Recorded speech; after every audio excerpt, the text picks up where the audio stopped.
என்ன ஒருத்தன் அடிச்சிட்டான்டா. அப்புறம் என்னாச்சு? பத்தன்னா கதையா சொல்றேன்.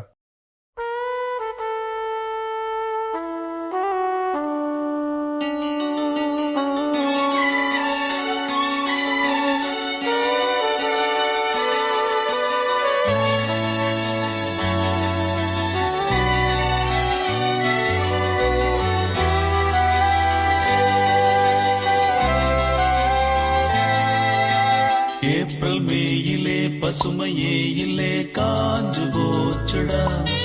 இந்த ஊரும் பிடிக்கலே உலகம் பிடிக்கலே போரு போருடா. இது தேவையா? அட போங்க